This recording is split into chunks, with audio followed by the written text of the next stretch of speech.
प्रधानमंत्री ने दक्षिण अफ्रीका में भारतवंशियों से की मुलाकात, राष्ट्राध्यक्षों से भी किया विमर्श। जोहानिसबर्ग में G20 नेताओं के शिखर सम्मेलन में लेंगे भाग।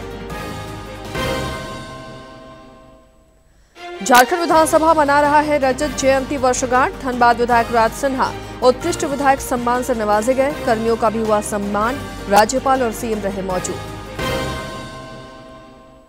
अवैध कोयला खनन मामले में धनबाद और दुमका में ईडी की छापेमारी में 2 करोड़ रुपए से अधिक के कैश बरामद। लाखों के जेवरात और निवेश के दस्तावेज भी जब्त।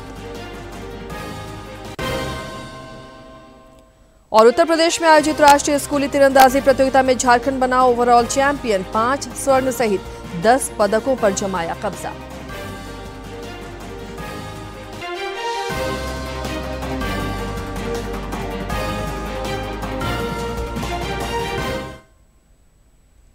नमस्कार, खबरें झारखंड में आपका स्वागत है। मैं हूं आसिया नाजली और अब समाचारों पर नजर डालते हैं विस्तार से।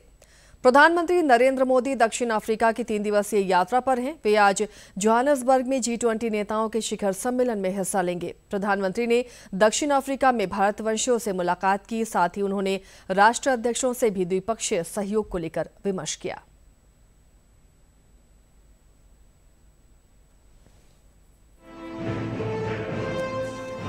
प्रधानमंत्री नरेंद्र मोदी दक्षिण अफ्रीका की अध्यक्षता में हो रहे G20 नेताओं के शिखर सम्मेलन में हिस्सा लेने के लिए शुक्रवार को जोहानिसबर्ग पहुंचे। पीएम मोदी का हवाई अड्डे पर गर्मजोशी से स्वागत किया गया। दक्षिण अफ्रीकी वायुसेना की ओर से उन्हें रेड कार्पेट पर सलामी दी गई और एक सांस्कृतिक दल ने उनके स्वागत में पारंपरिक नृत्य और गीत प्रस्तुत किए।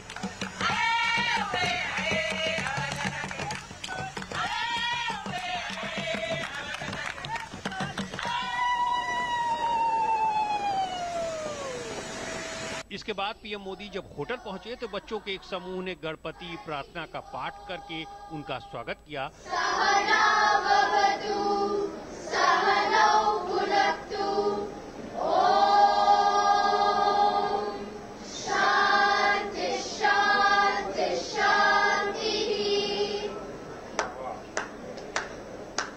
स्थानीय कलाकारों ने पारंपरिक नृत्य प्रस्तुत किए, जिसमें बिहार, झारखंड, उड़ीसा, पश्चिम बंगाल, असम, केरल, तमिलनाडु, आंध्र प्रदेश, तेलंगाना, महाराष्ट्र, गुजरात और राजस्थान जैसे राज्यों की सांस्कृतिक विरासत प्रदर्शित की गई। पीएम मोदी संगीतमय प्रस्तुतियों की धुनों पर तालियां बजाते नजर आए।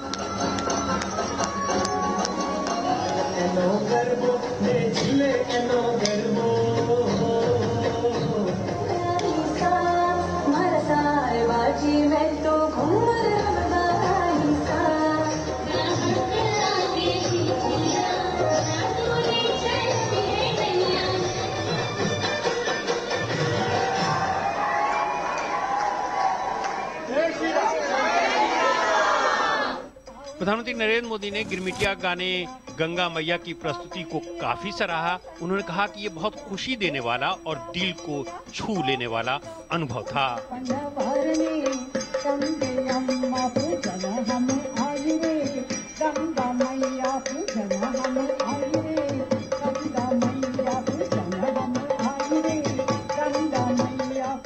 दक्षिण अफ्रीका दौरे के पहले दिन पीएम मोदी ने ऑस्ट्रेलिया के प्रधानमंत्री एंथनी अल्बनीज से मुलाकात की। ऑस्ट्रेलियाई पीएम ने दिल्ली बम धमाके और सऊदी अरब बस हादसे में जान गंवाने वाले मृतकों के परिजनों के प्रति संवेदनाएं व्यक्त की। प्रधानमंत्री नरेंद्र मोदी ने नेस्पर्स समूह के अध्यक्ष कोस बेकर और मुख्य कार्यकारी अधिकारी फैब्रिसियो लूसी और जाने माने सामुदायिक संगठनों के प्रमुख और प्रौद्योगिकी से जुड़े भारतीय मूल के उद्यमियों से मुलाकात की। पीएम मोदी शनिवार को G20 शिखर सम्मेलन में हिस्सा लेंगे। पीएम मोदी ने कहा कि ये खास शिखर सम्मेलन है क्योंकि ये दक्षिण अफ्रीका में आयोजित हो रहा है। इसमें विभिन्न वैश्विक मुद्दों पर चर्चा होगी। शिखर सम्मेलन के दौरान पीएम मोदी कई वैश्विक नेताओं से मुलाकात करेंगे। ब्यूरो इनपुट्स के साथ जोहानिसबर्ग से अखिलेश सुमन और अमृत पाल की रिपोर्ट, डीडी न्यूज। प्रधानमंत्री नरेंद्र मोदी ने देश में नई श्रम संहिता के लागू होने पर प्रतिक्रिया व्यक्त करते हुए कहा कि यह कामगारों को सशक्त बनाएगा। वहीं ईज ऑफ डूइंग बिजनेस को भी इससे बढ़ावा मिलेगा। आजादी के बाद ये श्रमिकों के हित में किया गया सबसे बड़ा रिफॉर्म है। केंद्र की मोदी सरकार ने ऐतिहासिक फैसला करते हुए पुराने श्रम कानूनों को बदलकर 4 नए लेबर कोड लागू कर दिए हैं। ये भारत के 40 करोड़ से ज्यादा कामगारों के जीवन में एक ऐतिहासिक क्रांति लाने वाला कदम माना जा रहा है। पीएम मोदी ने सोशल मीडिया एक्स पर जानकारी देते हुए लिखा, श्रमेव जयते। आज मेरे श्रमिक भाई बहनों के लिए एक ऐतिहासिक दिन है। हमारी सरकार ने 4 लेबर कोड लागू कर दिए हैं। आजादी के बाद ये श्रमिकों के हित में किया गया सबसे बड़ा रिफॉर्म है। ये देश के कामगारों को बहुत सशक्त बनाने वाला है। इससे जहां नियमों का पालन करना बहुत आसान होगा, वहीं ईज ऑफ डूइंग बिजनेस को बढ़ावा मिलेगा। ये कोड श्रमिक भाई बहनों के लिए सामाजिक सुरक्षा, समय पर वेतन और सुरक्षित कार्यस्थल की व्यवस्था सुनिश्चित करेंगे। इसके साथ ही ये बेहतर और लाभकारी अवसरों के लिए एक सशक्त नींव भी बनाएंगे। हमारी माताएं, बहनें और युवा साथी इनसे विशेष रूप से लाभान्वित होंगे। इन सुधारों के जरिए एक ऐसा मजबूत इकोसिस्टम तैयार होगा जो भविष्य में हमारे कामगारों के अधिकारों की रक्षा करेगा और भारत की आर्थिक वृद्धि को नई शक्ति देगा। इससे नौकरियों के नए नए अवसर तो बनेंगे ही, प्रोडक्टिविटी भी बढ़ेगी। इसके साथ ही विकसित भारत की हमारी यात्रा को भी तेज गति मिलेगी। केंद्रीय श्रम और रोजगार मंत्री मनसुख मांडविया ने सोशल मीडिया एक्स पर लिखा, मोदी सरकार की गारंटी, हर श्रमिक का सम्मान।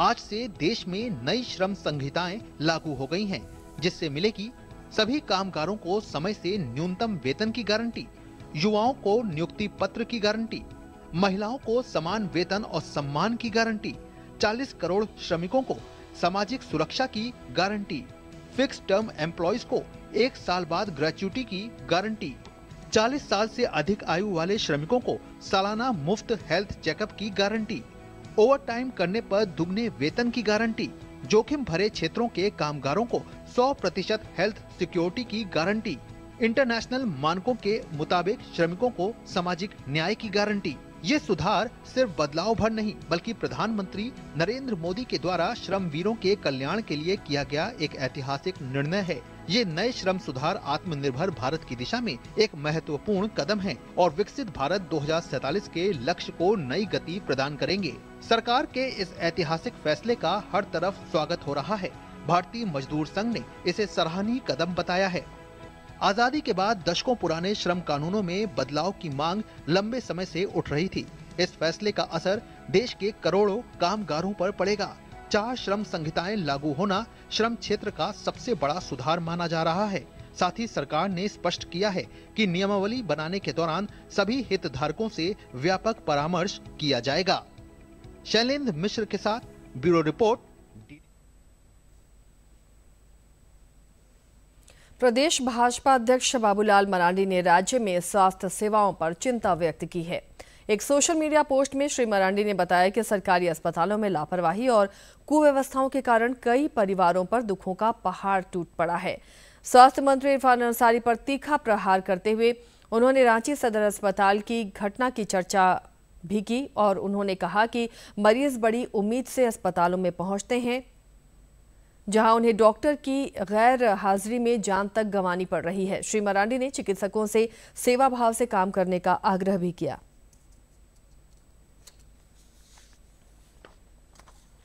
सीजीएल परीक्षा जांच को लेकर आरोप प्रत्यारोप के बीच झामुमो ने भाजपा पर पलटवार किया है।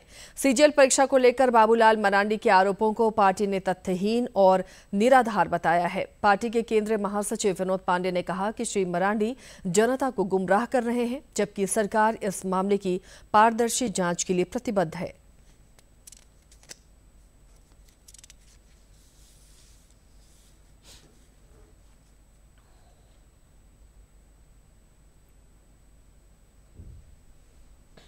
झारखंड विधानसभा के रजत जयंती वर्षगांठ को लेकर आज विधानसभा परिसर में समारोह का आयोजन हो रहा है। 2 सत्रों में यह कार्यक्रम आयोजित हो रहा है। सम्मान को समर्पित प्रथम सत्र का उद्घाटन राज्यपाल संतोष कुमार गंगवार ने किया।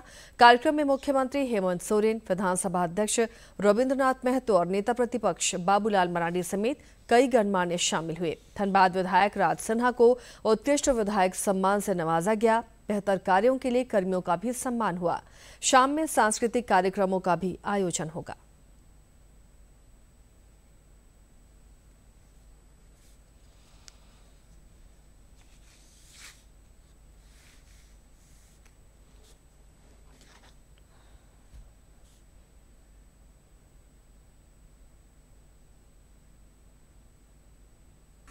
जनता द्वारा चुने गए विधायक न केवल राज्य में कानून निर्माण प्रक्रिया में महत्वपूर्ण हिस्सा होते हैं, बल्कि वे जनता और सरकार के बीच एक सशक्त सेतु की भूमिका भी निभाते हैं। ये पावन स्थल राज्य के विकास की दिशा निर्धारित करता है, जनता की आकांक्षाओं को स्वर देता है और लोकतंत्र की वास्तविक शक्ति को प्रकट करता है। विधानसभा का सत्र केवल बहस का मंच नहीं होता, ये नीति निर्धारण का मुख्य केंद्र है। भारतीय लोकतंत्र की यही विशेषता रही है कि वह सदैव बदलते समाज के अनुरूप विकसित होते रहा है।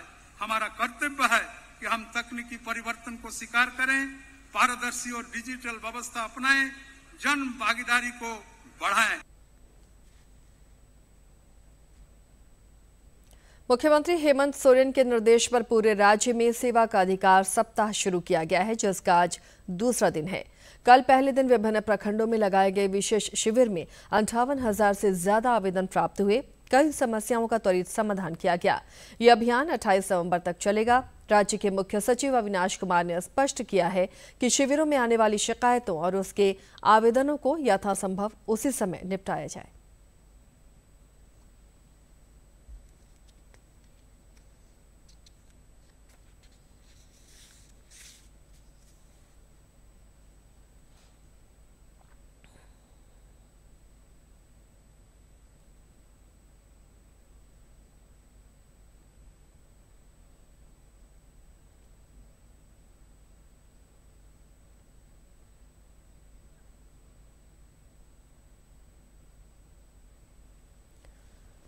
अवैध कोयला खनन और कथित वित्तीय अनियमितता से जुड़े मामले में प्रवर्तन निदेशालय ईडी द्वारा कल धनबाद और दुमका में कोयला कारोबारियों के ठिकानों पर की गई छापेमारी में 2 करोड़ से ज्यादा कैश मिले हैं। इसके अलावा लाखों रुपए के आभूषण, निवेश और संपत्ति के दस्तावेज और डिजिटल लेन देन के साक्ष्य भी जब्त किए गए हैं। झारखंड के अलावा पश्चिम बंगाल में भी ईडी ने दबिश दी थी।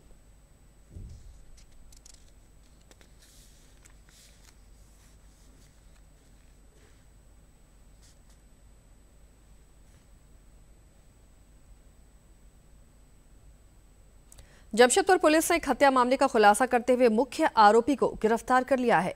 नगर पुलिस अधीक्षक कुमार शिवाशीष ने बताया कि पुराने रंजिश में हत्या को अंजाम दिया गया था। उन्होंने बताया कि आरोपी के पास से हथियार और कारतूस भी बरामद किया गया है।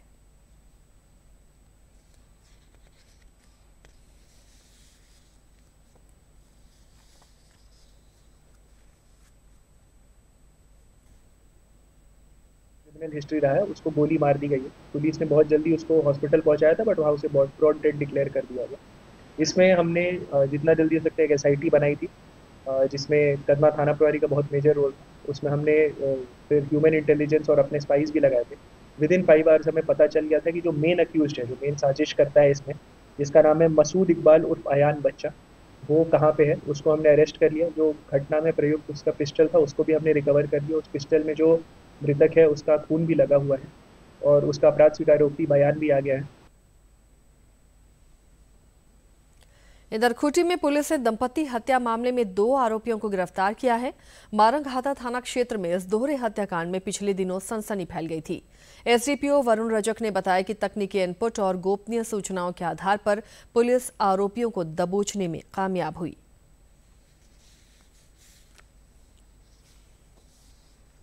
उसकी पत्नी गौरी देवी की हत्या कुछ अज्ञात अपराधियों द्वारा सिर में धारदार हथियार से मारकर की गई थी।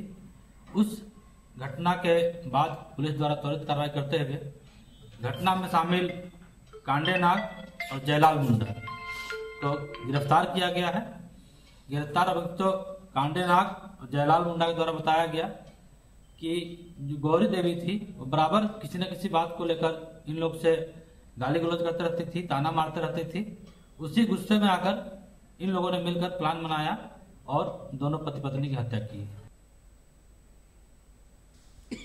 झारखंड हाईकोर्ट में कल संवैधानिक पदों को भरने की मांग करने वाली याचिका पर सुनवाई हुई। इस दौरान अदालत ने सरकार से पूछा कि विभिन्न संवैधानिक पदों को भरने के लिए अब तक क्या पहल हुए हैं, इसकी स्टेटस रिपोर्ट दाखिल की जाए। सरकार की ओर से बताया गया कि नेता प्रतिपक्ष की नियुक्ति हो गई है और कुछ पदों के लिए नियुक्ति प्रक्रिया शुरू कर दी गई है। विस्तृत जवाब देने के लिए राज्य सरकार की ओर से समय देने की मांग की गई, जिसे अदालत ने स्वीकार कर लिया है। मामले की अगली सुनवाई अब 28 नवंबर को होगी। सिमडेगा से जहां देशव्यापी डिजिटल लाइफ सर्टिफिकेट कैंपेन 4.0 के तहत नगर भवन में कार्यक्रम आयोजित हुआ। इस दौरान पूर्व सैनिकों को स्पर्श पेंशन योजना के बारे में विस्तार से जानकारी दी गई। उन्हें पेंशन का लाभ लेने के लिए कागजात तैयार करने में मदद की गई। मौके पर पूर्व सैनिकों को CST कैंटीन की सेवा भी दी गई।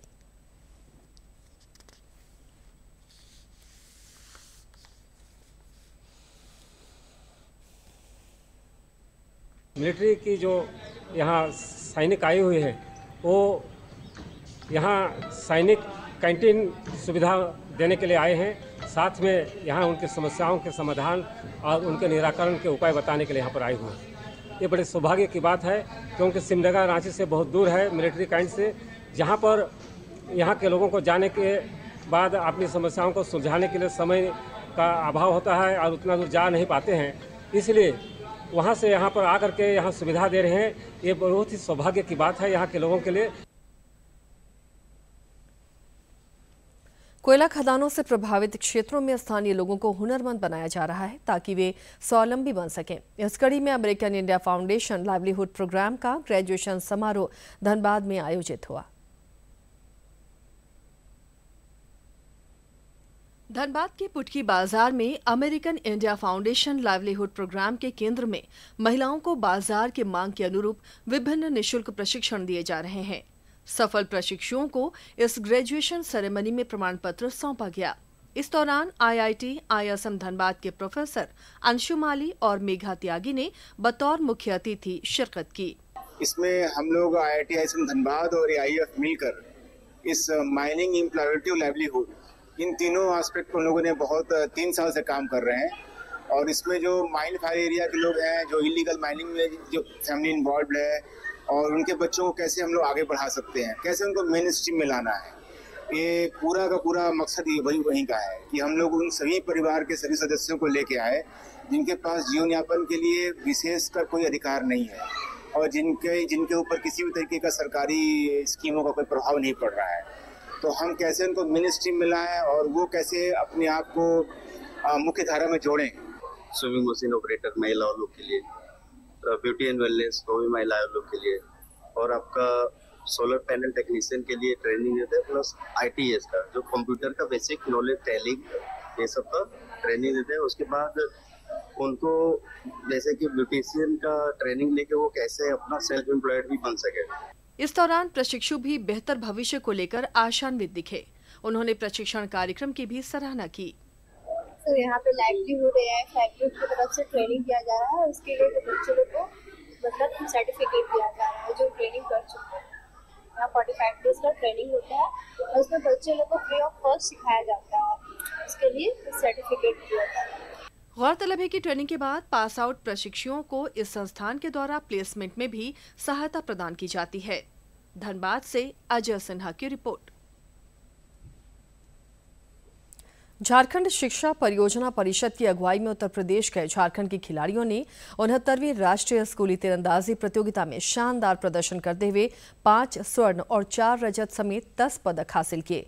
बालिका वर्ग में झारखंड की टीम ओवरऑल चैंपियन रही। बालक और बालिका दोनों वर्गों में झारखंड को फर्स्ट रनर अप का सम्मान भी प्राप्त हुआ।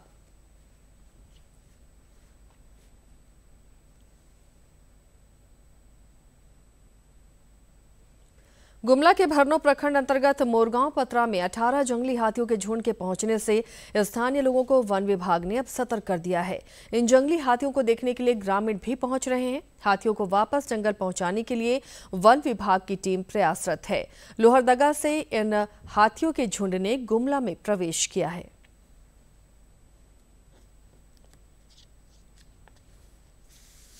कि कल लोहरदगा की ओर से होते हुए सुपा होकर के अभी मोरगांव के पतरा में 18 हाथियों का झुंड अभी है रुका हुआ।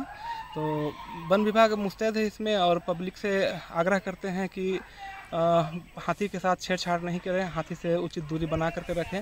हाथी के द्वारा अगर किसी भी प्रकार का उनका निजी क्षति किया जाता है, फसल हो या फिर घर हो या फिर किसी भी प्रकार का क्षति होता है, तो वन विभाग उसको कागजी प्रक्रिया जल्द से जल्द करा के आपको उचित मुआवजा प्रदान करेगी। केंद्र प्रायोजित अमृत सरोवर योजना का साहिबगंज में बेहतरीन क्रियान्वयन हो रहा है। इस योजना के बूते जहां जल संचयन और जल संरक्षण को बढ़ावा मिला है, वहीं लोगों के लिए रोजगार के नए अवसर भी सृजित हुए हैं। एक रिपोर्ट। साहिबगंज जिले के बरहेट प्रखंड के सिमड़ा गांव में जल संचय, जलीय कृषि और इससे जुड़े कार्यों में स्थानीय लोगों को जलापूर्ति और रोजगार सृजित करने के उद्देश्य से अमृत सरोवरों का निर्माण कराया गया है। इन अमृत सरोवरों में जहां एक ओर जल संचय हो रहा है, वहीं दूसरी ओर स्थानीय लोगों का जीवन भी आसान हो गया है। ये तालाब जल संचयन परियोजना के माध्यम से बनाया गया है। इसमें मछली भी है। गर्मी के दिनों में खेत पटवान के लिए, सब्जी पटवान के लिए हम लोगों के लिए बहुत फायदा हुआ। स्थानीय लोगों की माने तो अमृत सरोवर के निर्माण से उन्हें दैनिक कार्यों में सहूलियत हुई है। सरोवर के जल से वो दैनिक कार्य तो करते ही हैं, साथ ही कृषि कार्य में भी इसका लाभ मिलता है।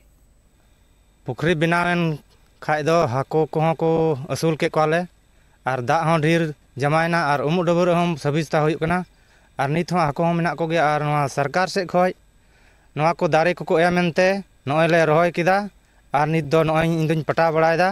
सरकार की ओर से लाभुक समितियों को इन अमृत सरोवरों में बत्तख पालन और मछली पालन भी कराया जा रहा है, जिससे खेती बाड़ी के साथ साथ पशुओं के लिए पेयजल की भी उपलब्धता आसान हो गई है। सब्जी पटाने के लिए सुविधा है। खेत वगैरह भी हम लोग इसी से पटाते हैं, ये पोखरा का पानी से ही। और माल जाल भी इस पानी का, इस पोखरा का पानी पीता है। और नहाने धोने के लिए भी सुविधा है हम लोगों को। सरकार इतना सुविधा दिया है कि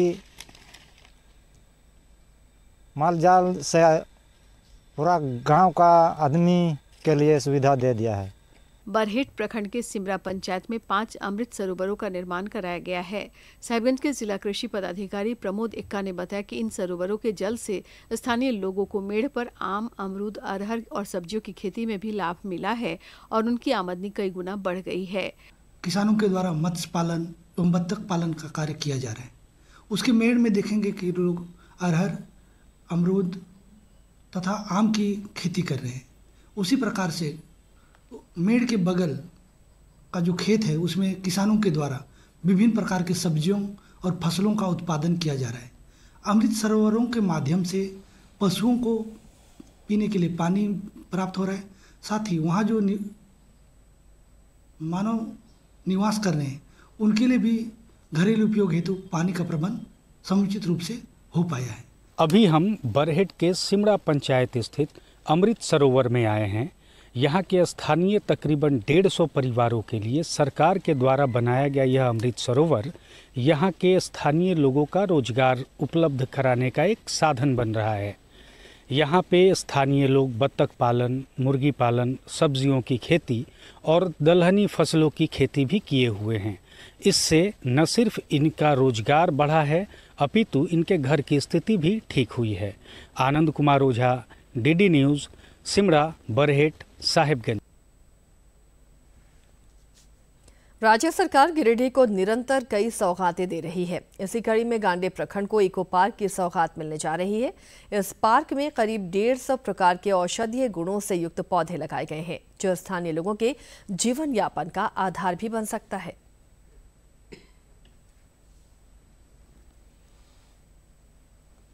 गिरिडीह जिले के गांडे प्रखंड को एक बड़ी सौगात राज्य सरकार देने जा रही है। आर्थिक रूप से पिछड़े गांडे प्रखंड को यह सौगात विधायक कल्पना सोरेन देने जा रही हैं। गिरिडीह के वन प्रमंडल पदाधिकारी मनीष तिवारी ने बताया कि 12 एकड़ में बने इस पार्क में 150 प्रकार के औषधीय गुणयुक्त पौधे लगाए गए हैं। धन्वंतरी पार्क के निर्माण में 4 करोड़ रुपए खर्च हो रहे हैं। पार्क में वैद्य रहेंगे, जो आने वाले पर्यटकों को जड़ी बूटियों के इस्तेमाल की जानकारी देंगे। इस पार्क में करीब करीब 150 तरह की जो जड़ी बूटियां हैं वो लगाई गई हैं। इसका मुख्य उद्देश्य है लोगों के बीच इन जड़ी बूटियों के प्रति जागरूकता पैदा करना कि कौन सी जड़ी बूटी, पहले तो ये समझें कि कौन सी जड़ी बूटी है, जैसे चिरैता, सर्पगंधा, ये सब हमारे कॉमन जो तुलसी हैं ये सब कॉमन जड़ी बूटियां हैं। लेकिन बहुत से लोग भूल गए हैं कि कैसा सर्पगंधा दिखता है, कैसा चिरैता दिखता है। तो लोग वहाँ जाएंगे तो एटलीस्ट 150 तरह की जो जड़ी बूटियाँ हैं उसको पहचान पाएंगे। उसके बाद वहाँ पे साइनेजेस हैं जो बताएगा कि इन जड़ी बूटियों का कौन सा पार्ट यूज़ होता है और किस पर्पज से यूज़ होता है। वन प्रमंडल पदाधिकारी ने बताया कि धन्वंतरी पार्क लोगों को आर्थिक संबल प्रदान करेगा। पार्क अन्य लोगों के लिए भी प्रेरणा स्रोत बन गया है।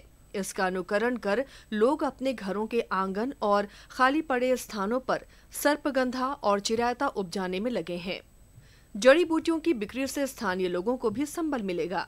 जो अधिकतर दवाइयां हैं जैसे कि पैरासीटामोल है और ये सब, ये चिरैता से ही बनता है। इनफैक्ट जो मैं पहले डिवीज़न में था वहाँ एक डिवीज़न से साल भर में करीब करीब 150-200 टन चिरैता का परमिट दिया गया है, जो कि विभिन्न जो कंपनियां हैं वो लेके उसका उपयोग करती हैं पैरासीटामोल और ये सब बनाने में।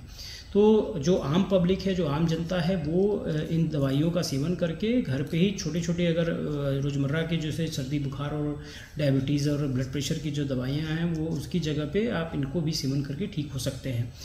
धन्वंतरी पार्क के निर्माण से जहां एक ओर स्थानीय लोगों को रोजगार मिलेगा तो वहीं दूसरी ओर इसका अनुकरण कर अत्यधिक मात्रा में जड़ी बूटियों के उत्पादन से गांडे के लोगों की आर्थिक स्थिति में भी सुधार होगा।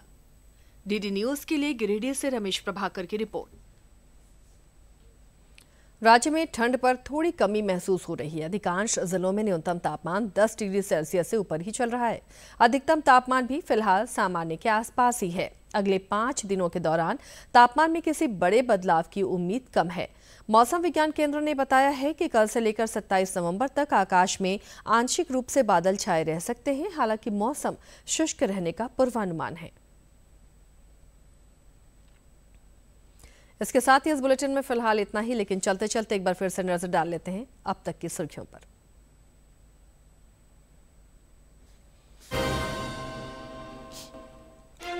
प्रधानमंत्री ने दक्षिण अफ्रीका में भारतवंशियों से की मुलाकात। राष्ट्र अध्यक्षों से भी किया विमर्श। जोहानिसबर्ग में G20 नेताओं के शिखर सम्मेलन में लेंगे भाग।